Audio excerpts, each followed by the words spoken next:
Hello and welcome to another episode of That Random Mod. Give me 1 second.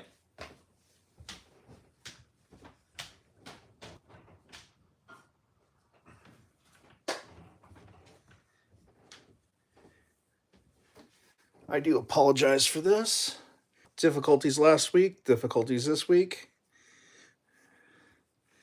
And there we are. Okay, sorry about that. Welcome everybody to another episode of That Random Model. This week, I bought the cheapest Acura NSX on eBay. Well, Honda NSX, and it's about that big. It's made by Tamiya, so really good quality. So while we pull that, let's get into the meat of the kit. Now, if you're asking, well, look at that. It says Honda NSX, and we all know in the United States, Acura makes the NSX. Well, true. But if you live outside the United States, you probably have never heard of Acura. But you have Honda, because Honda is the parent company of Acura and makes the NSX, the Civic, the Integra, the Accord, the Odyssey minivan, all of these wonderful, wonderful things, and much, much more for many parts of the world, especially the Japanese domestic market, or JDM. They make things like the, I can't think of anything off the top of my head. Anyway, moving on, we've got the instructions. Back page is really good, calling out decal placement and or color charts for painting the body and or the interior. Now this is the Honda NSX, and there is a Tamiya Acura NSX that is sold. That is basically the same exact kit. The biggest difference is the decals. The decals on the Honda kit have Honda and Acura badges and decals. The NSX, the Acura, I'm sorry, the NSX, they're both NSX kits, but the Acura NSX kit has Acura decals and America-specific decals for the plates. Although these do say Ohio, that the other ones are California plates. They don't include the Japanese plates or any of the Honda badging. So I think the visor strip is different too. Let's look at what you get inside the package. Here is the glass.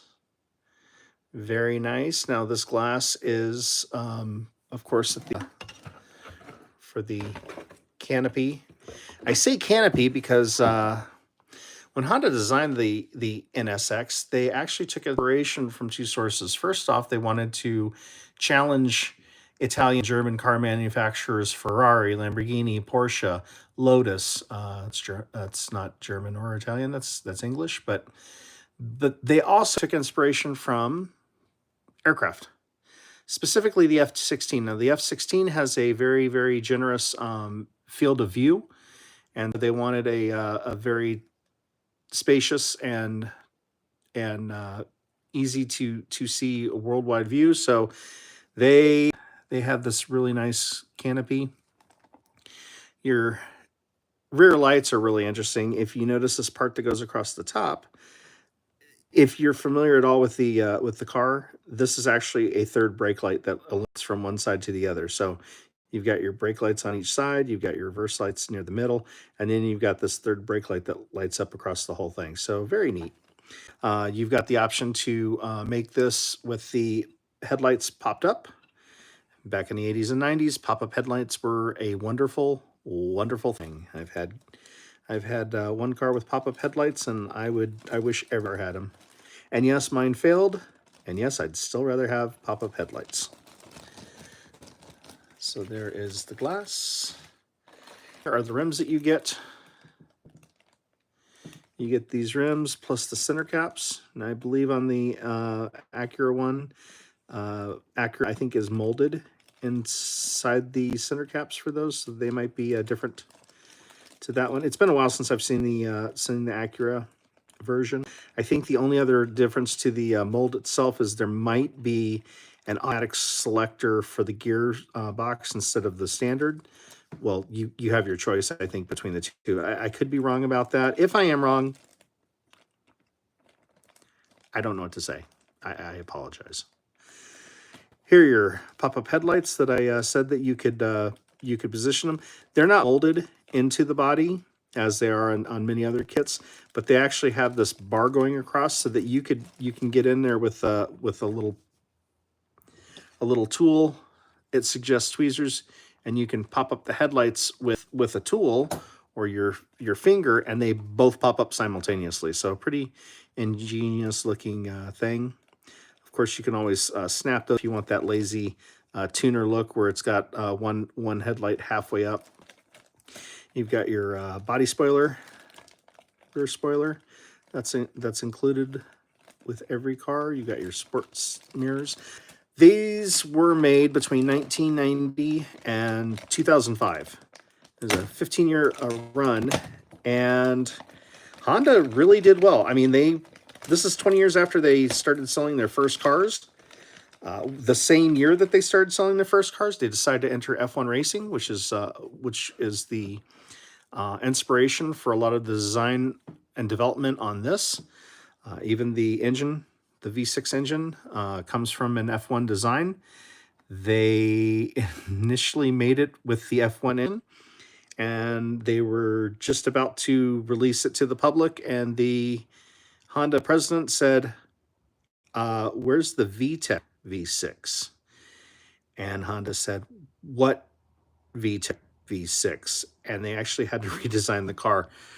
Basically, they lengthened the chassis by 1 inch to fit the new engine in there, and they had a gain of 20 horsepower, bringing it up to 270 brake horsepower, making it a 170 mile per hour top speed and a 0 to 60 time in 5.5 seconds.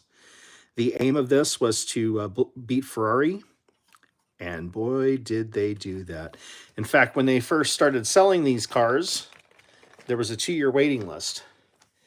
Now, when they first started selling these cars, I happened to live in Miami, and at the time, there was an Acura dealership down the road that had a bright red NSX that they got very quickly. Within a couple of weeks, the NSX was no longer out front, but there was a Testarossa sitting out front. So even though they had targeted the entry-level Ferraris, they were getting people from all sorts of Ferrari community. However, that was not to last. Even though they made this car for 15 years with very little in the way of difference.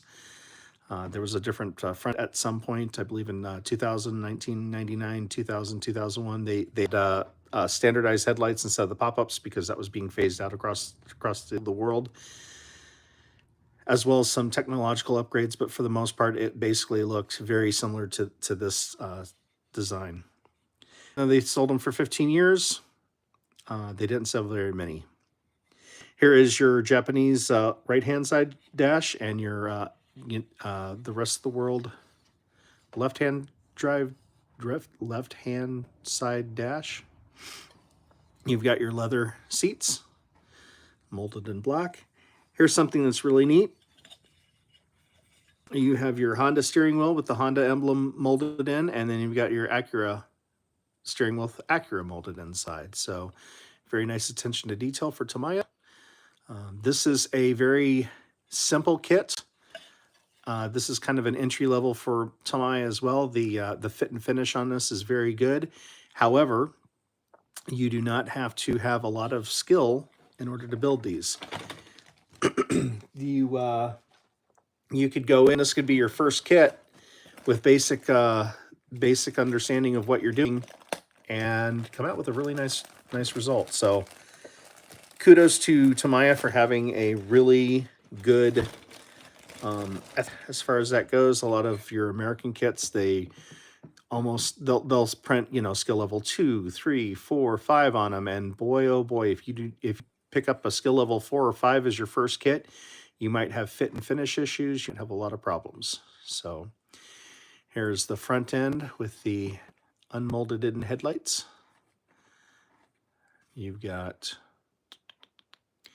your fog lights, your canopy, which on the early editions were painted black. In fact, I'm looking at that right now.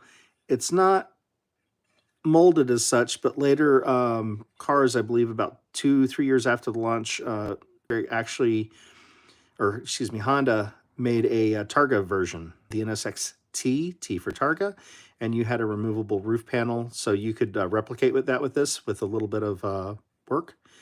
There were some companies in the United States and the rest of the world that would actually convert this to a convertible if you wanted. Since this is the door handles right here, they would have this much of the roof, and then the rest of it was chopped off, and then a little special cover to go over the engine. You can see that there is a little bit of sanding required, not over this line specifically, but on the edges, you can feel a little bit of roughness right here. In the instructions, they actually have you remove the marker light. Those side marker lights are for most other countries. The United States wouldn't have that. You have your ports for your dual exhaust. Now, the Acura, excuse me, the Honda NSX was targeted at Ferraris. It beat Ferrari, and it did so with a very reliable car. At the time, Ferraris were unreliable. You get the interior of a Ferrari, and most of the dials and switches in the interior were even hard to understand what they really did. So bringing a Honda sensibility, reliability to this, it forced Ferrari, Lamborghini, Porsche to up their game. When that happened, well, a lot stopped buying the Acuras because they desired the exoticness of the Ferraris. Now, this is a V6. You could get an entry-level Ferrari with a V8, with a V12, Porsche with a flat 6. But why would you want to get a Honda, which at the time was known for making very boring cars? The Honda Accord had just started becoming the North America's best-selling car. And it was with something you would take families to the grocery stores. Acura had just entered the United States market with the upload of their vehicles. This was not the car that most people with an unlimited bank account and a high wish list wanted. So it was actually a success, and yet it was a victim of its own success, because very soon after you had waiting lists of 2 years long. You wanted to buy one of these. However, at the end of that 2 years, very few people had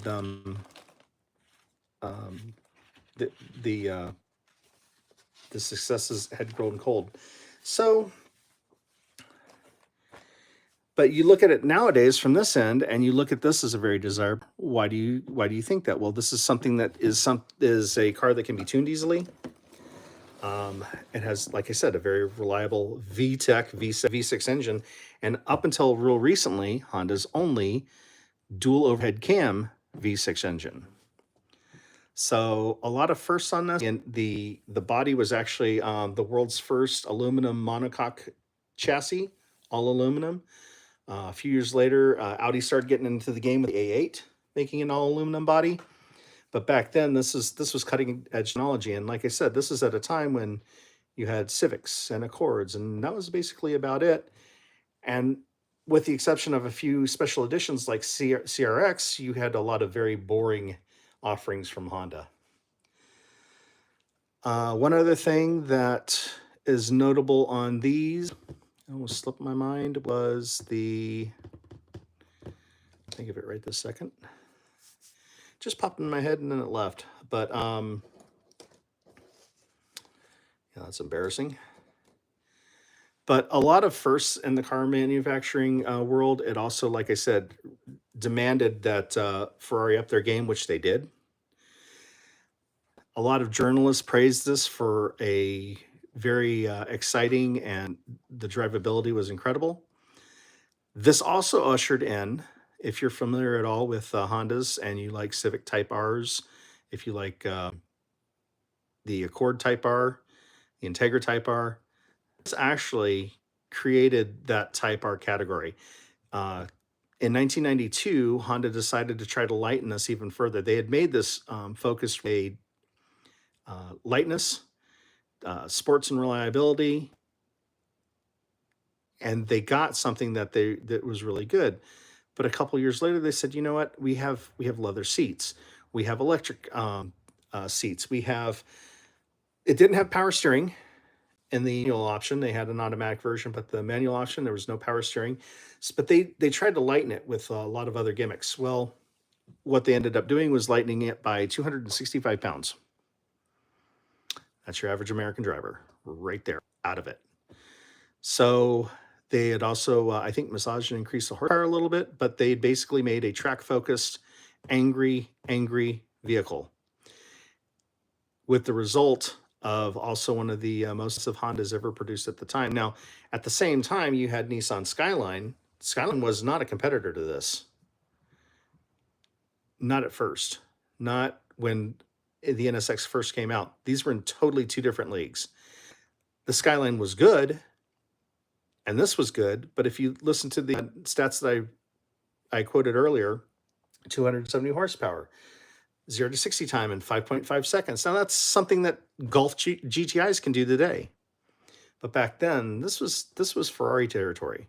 In fact, it beat the Ferrari in many of these categories, and it did so in a very reliable daily use version.